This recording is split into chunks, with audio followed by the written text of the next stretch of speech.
Part 2 है।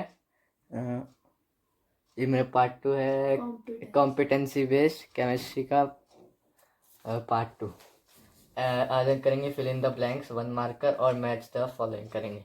N aqueous solution of gas X turns red litmus blue, यानी कोई acid किसमें हो रहा है, बेस, यानी so it must contain hydroxyl ion. जब तक वो हाइड्रोक्सिल आयन कंटेन करेगा तभी होगा, अगर वो हाइड्रोजन होता, हाइड्रोजन से कुछ नहीं होता। When this solution added in excess of copper sulfate solution, it turns to deep blue analytical से लिया है। गैस X is also, अभी नहीं पता क्या है, greenish yellow gas। When excess of greenish yellow gas, तो अमोनिया की बात कर रहे हैं। Ammonia is also a good reducing agent. और डेंस वाइट फिल्म क्या देते हैं, अमोनियम क्लोराइड। अब मुझे कैसे पता चला ग्रीनिश येलो गैस था, अमोनिया ऑक्सीजन के साथ रिएक्ट करता है तो बनता है N2 और वाटर। और जो N2 है ये होती है ग्रीनिश येलो गैस। तो अमोनिया की कौन सी प्रॉपर्टी को बताता है, रिड्यूसिंग एजेंट। तो ammonia can convert heating copper oxide to copper, this shows that ammonia is a reducing agent. Ammonia के ज़्यादा क्वेश्चन है तो चांसेस है कि अमोनिया पेपर में दिख सकता है। तो मैथ्स तो ऐसे तो question fill in the blanks पता नहीं आएंगे नहीं, पर ये बस इसको MCQ में दे सकते हैं।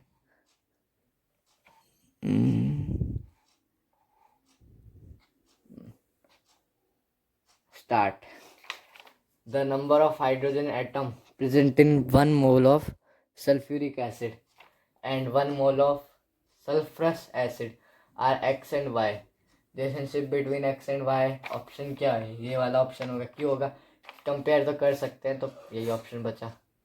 और अमोनिया के पास ट्रिपल कोवेलेंट बॉन्ड होता है, वैसे यही ऑप्शन है, कैन नॉट कंपेयर हो नहीं सकता। Hydrocarbon X decolourise bromine in carbon tetrachloride, okay. और and hydrocarbon Y does not decolourise bromine, तो Y होना चाहिए कोई एल्केन और X होना चाहिए कोई alkane. Both of the compound burns with sooty flame. The molecular formula of X and Y is, देखो अगर मैं बात करूं C5H12, 2 3 4 5, 3 4 5 6 7 8 9 10 11 12 12, ये हो जाएगा C5H12। हाइड्रोजन तो आप बैलेंस कर सकते हो। और Y को अगर मैं C4H8 लूँ, यानी 2 3 4, तो मैंने क्या बोलता, X होना चाहिए कोई X, तो ये 8 है, तो 3 4 5 6 7 8, ओ यानी कि एक गड़बड़ है, 3 4 5 6 7 8, नीचे 3 बनाओ, 3 4 5 6 7। अगर मैंने इधर ट्रिपल बॉन्ड लगाया, 3 4 5 6 7 और ये 8, अब बनेगा C4H8, ये बन गया। तो इसका मतलब मैंने क्या बताया था कि X होना चाहिए एक एल्केन जो कि वो डीकलराइज करता है, और Y होना चाहिए, सॉरी पहले मैंने गलत बोला था, X होना चाहिए एल्केन और Y होना चाहिए कोई एल्काइन।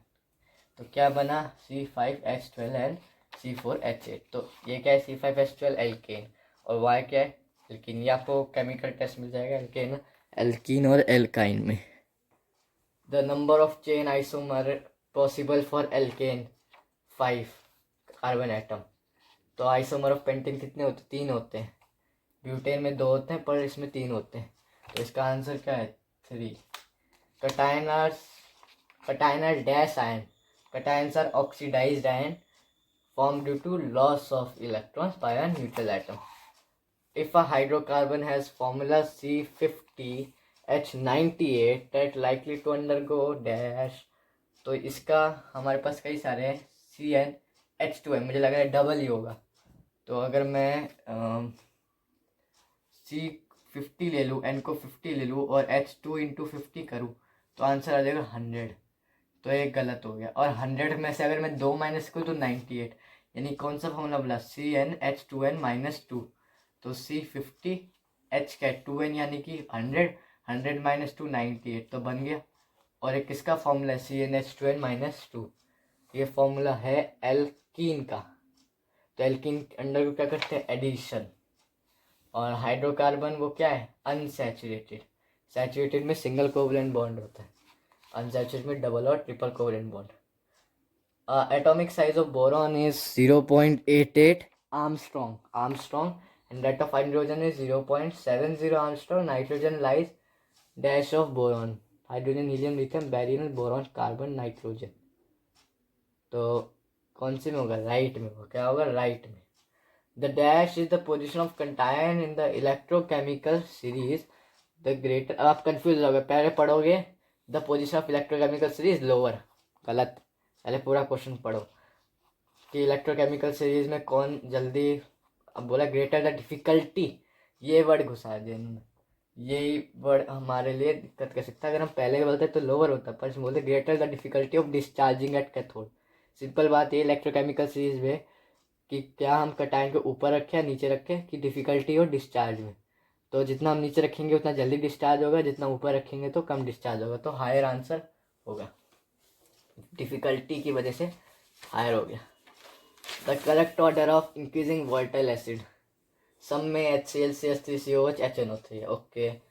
पर अगर increasing volatile of the acid तो सबसे पहले तो organic acid, acetic acid CH3COH ही होगा, सबसे ज़्यादा वोलेटाइल तो वही होगा। एक एसिड ही सबसे ज़्यादा वोलेटाइल होगा। जितना बोलूँ HCl और HNO3 भी हो ये भी वोलेटाइल एसिड है, पर HCl कम वोलेटाइल है, HNO3 ज़्यादा वोलेटाइल एसिड है। HNO3 ज़्यादा वोलेटाइल एसिड है, तभी वो NO2 गैस रिलीज करता है। तो पहले तो खुद ही एसिड होगा CH3COH, फिर HNO3, उसके बाद HCl, यानी कि क्या होगा, डी पार्ट सही आंसर। नहीं समझ में आ गया होगा।